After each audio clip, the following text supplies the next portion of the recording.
Hallo Leute, willkommen zu einem weiteren Alltagsvlog mit mir. Begleitet mich durch meinen Tag und lernt und wiederholt dabei ganz nebenbei deutsche Wörter.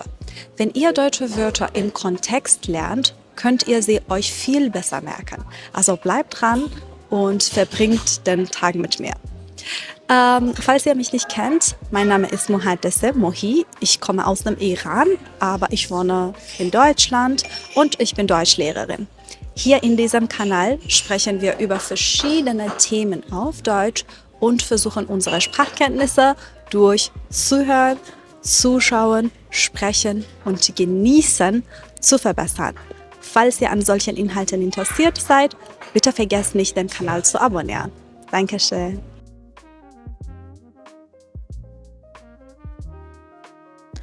Heute Morgen habe ich wie immer erstmal gefrühstückt, meinen Kaffee getrunken und ein bisschen gelesen.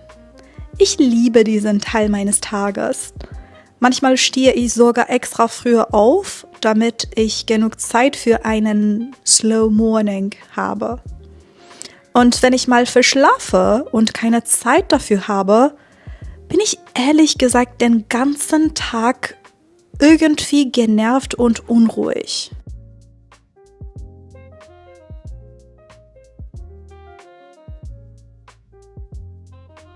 Danach habe ich mein Kreatin genommen und mich fürs Fitnessstudio fertig gemacht.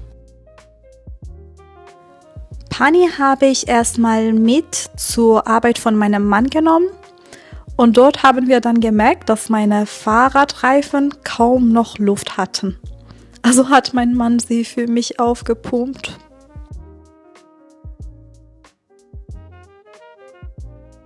Danach habe ich mich auf den Weg ins Fitnessstudio gemacht. Wenn ich ehrlich bin, gehe ich nicht besonders regelmäßig ins Fitnessstudio. Manchmal gehe ich 2 oder 3 Wochen lang wirklich regelmäßig und dann gibt es wieder eine Woche, in der ich es nur einmal schaffe. Manchmal fehlt mir einfach die Energie, körperlich und mental. Aber ich muss sagen, ins Fitnessstudio zu gehen, ist für mich schwieriger als das Training selbst. Sobald ich mich überwunden habe und tatsächlich dort bin, fühle ich mich meistens viel besser. Wie ist das bei euch? Macht ihr Sport? Geht ihr regelmäßig ins Fitnessstudio? Jetzt bin ich im Fitnessstudio angekommen. Morgens ist es hier zum Glück meistens nicht besonders voll. Auf dem Weg hierher habe ich einen deutschen Podcast gehört. Beim Training höre ich aber lieber Musik, weil ich mich beim Sport einfach nicht richtig auf einen Podcast konzentrieren kann. Was hört ihr eigentlich beim Sport? Musik, Podcasts oder gar nichts?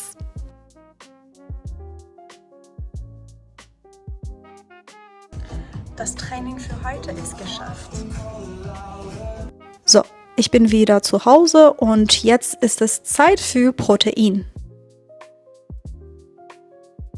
Nach dem Training mache ich mir eigentlich immer diese Mischung aus Banane, Proteinmilch und Proteinpulver. Das ist mittlerweile schon meine kleine Routine nach dem Fitnessstudio.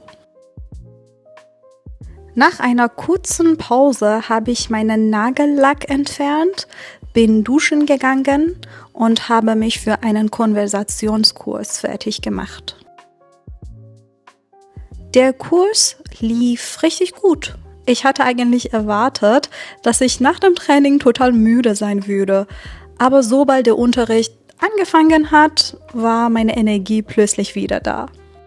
Neben dem Kurs musste ich noch ein paar Nachrichten beantworten und ein paar Leute anrufen und das habe ich zum Glück alles geschafft. Nach dem Kurs haben Pani und ich uns auf den Weg in die Kölner Innenstadt gemacht, genauer gesagt Richtung Neumarkt. Laut meinem Plan sollte ich heute noch ein paar Stunden lernen. Und ich wusste ganz genau, wenn ich zu Hause bleibe, werde ich irgendwann müde und schlafe wahrscheinlich ein. Deshalb bin ich ins Café bei Thalia gegangen. Ich finde, dort kann man richtig gut lernen. Ich persönlich kann mich in einer lebhaften Umgebung erstaunlich gut konzentrieren. Selbst wenn ich zu Hause lerne, mache ich fast immer Musik an, damit ich mich besser konzentrieren kann. In völliger Stille kann ich mich überhaupt nicht konzentrieren. Wie ist es bei euch? Könnt ihr besser lernen, wenn um euch herum etwas los ist, oder braucht ihr absolute Ruhe? Und natürlich ist die kleine Panni auch wieder dabei. Sie ist wirklich meine beste Freundin und Begleiterin. Sie ist ruhig, geduldig und kommt einfach überall mit, wo ich hingehe.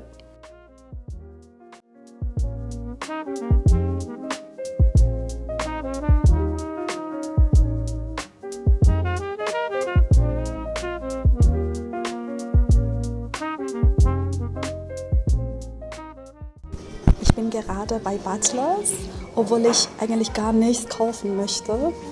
Aber der Laden war direkt um die Ecke und ich liebe solche Läden einfach.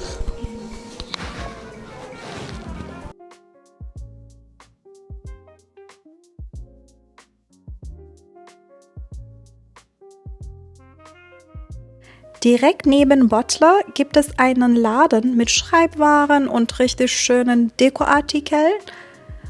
Und schaut mal, was ich hier gefunden habe. Ja, über 1000 einfache Rezepte inspiriert von der persischen Küche. Das fand ich total interessant.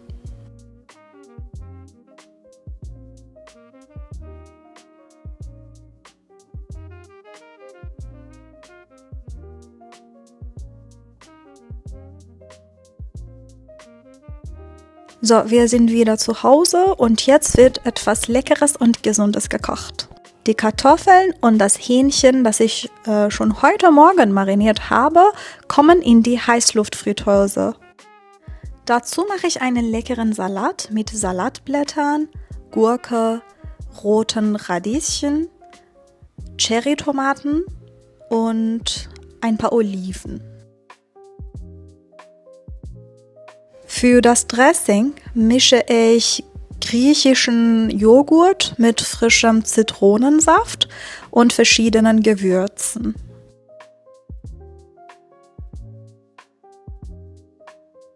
Ich gebe auch Salatkräuter dazu. Das Essen ist fertig. Und nach diesem ziemlich vollen Tag ist jetzt endlich ein bisschen Entspannung angesagt. Mein Mann und ich schauen beim Essen eigentlich immer YouTube-Videos oder einen Film. Macht ihr das auch oder esst ihr lieber ohne Handy, Fernseher oder YouTube?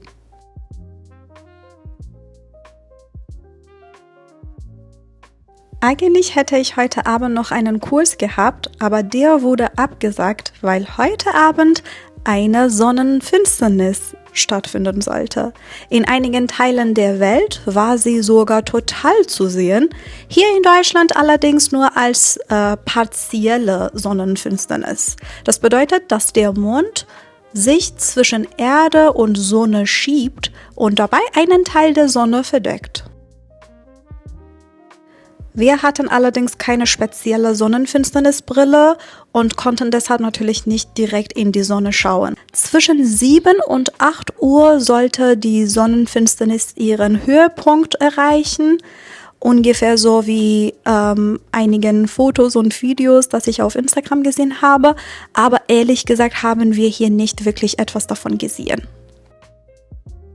Aber um Mitternacht sollte es noch einen Meteorschauer geben. In derselben Nacht waren auch noch die Perseiden zu sehen. Ja, besonders gut konnte man sie in der Nacht vom 12. auf den 13. August nach Mitternacht und vor Sonnenaufgang beobachten. Also haben wir ungefähr eine Stunde auf dem Balkon gesessen und ganz aufmerksam in den sternenklaren Himmel geschaut. Ich hatte tatsächlich Glück und konnte 4 Sternschnuppen sehen. Das war wirklich ein wunderschönes Gefühl. Leider konnte man die Sternschnuppen mit der Handykamera nicht filmen, weil sie so weit weg waren und viel zu schnell vorbeigeflogen sind. Aber ich habe dieses Video von gestern Abend auf Instagram gesehen. Da wurden sie wirklich wunderschön aufgenommen. Alle hatten uns vorher davor gewarnt, direkt in die Sonne zu schauen und gesagt, wir sollen auf unsere Augen aufpassen. Aber niemand hat gesagt, dass wir auch auf unseren Nacken aufpassen sollen. Nachdem ich so lange in den Himmel geschaut hatte, habe ich meinen Nacken irgendwann persönlich gar nicht mehr gespürt. Aber ehrlich gesagt, nach so langer Zeit wieder bewusst die Sterne zu beobachten, hat mir irgendwie richtig viel Ruhe gegeben. Okay, ich hoffe, euch hat dieses Video gefallen. Habt ihr übrigens die Sonnenfinsternis gesehen? Ja, schreibt es mir gerne in die Kommentare. Also, bis zum nächsten Video. Tschüss!